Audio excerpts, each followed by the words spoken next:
evening we're here to celebrate 50 years of service to Caltech, providing high-quality care over all these years. Our teachers' fantastic work with curriculum and how we're guiding children, providing children with real-life experiences that nurture the natural curiosity and really do excite them as lifelong learners. I began my journey here at the Children's Center at Caltech in 2000. I had been in early childhood up to that point for about 20 years, and I've spent 20 years since that time here on this campus. I'm very proud and happy to be part of not only the Caltech community, but the Pasadena community. I have always found early childhood to be such a rewarding field because we have children from birth up until 6, which we now know that this is where brain development is on fire. I just love the way they think. I love the way that they're constructing knowledge based on the experiences they have. I've always been so happy to be part of that. The Children's Center was established in 1972. So 50 years ago, some faculty wives went to the provost and said, we need childcare for our children so that we can do the work that we are trained to do. And the provost agreed to give them a house. That house grew over the years from 1 house to 2 houses to eventually 5 houses on a little cul-de-sac on the north end of campus. I'm kind of proud of that females started this business and they took care of themselves and their children, and they wanted it to be in a high quality way. And I'm very proud of the fact that I work for an organization that set high standards for itself from the very beginning. And I've been proud in the last 20 years to carry on that legacy. So we grew to nearly 100 children because the need for childcare was growing. So when that opportunity came, in 2012, they started looking for a new space. And so we moved from those little bungalows to a new center that was constructed just for childcare on the opposite end of campus, the southern corner. The design process, we were included, and I was asked, what would you like to see in this new center? And we said that we wanted it to feel more like a courtyard than a big structure. So we didn't want the building to be in the center of the property with yards surrounding it.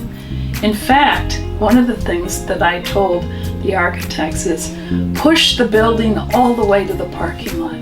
We don't need a front yard. We need play space.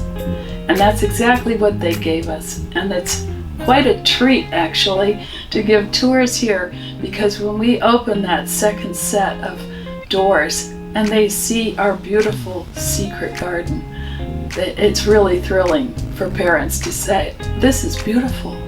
Of course, they want their children here.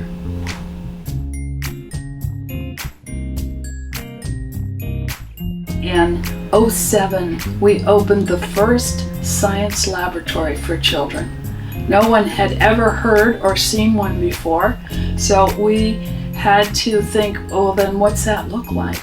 And we contributed to the design process with our architect, and I thought that the results were spectacular. And that was a very proud moment for us because it became symbolic of the type of curriculum we use, and that is a constructivist approach to learning, that is children constructing knowledge based on real-life experiences, and that is all seen through the lens of science, technology, engineering, and mathematics.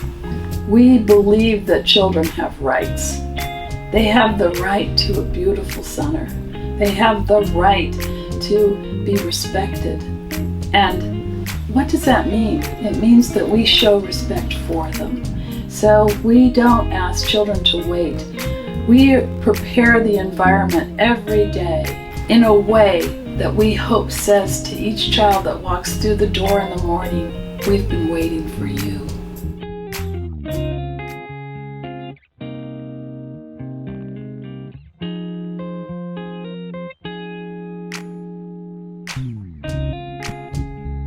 So the last 2 years we've been in a pandemic, and there were challenges. I was very proud of the fact that we decided during the first shutdown of 8 weeks that we were going to reopen. We had already knew that there were families that needed us. So we came back, prepared the school, spent 2 weeks cleaning, preparing, rearranging furniture, thinking about distancing. I'm still very proud of the way we addressed the pandemic and its challenges.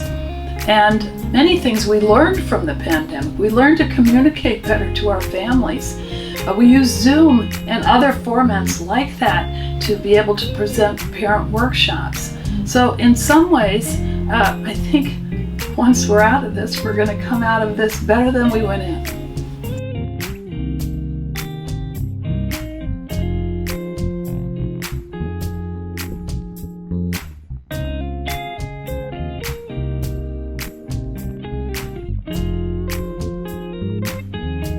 A big thank you for you all coming out tonight. The tuition we charge pays for our staff. Everything else comes from donations like yours, and we really appreciate it. Some of the things we've accomplished because of your generosity over the years is building a custom library for children, building the laboratory, putting in shade structures, providing opportunities for staff to get professional growth. Our staff do all the planting. They plant flowers, they plant vegetables, because it really does matter. When children are exposed to a beautiful natural environment and they're taught to respect it, they'll grow up to respect and love the world. So we so thank you for all your generous donations.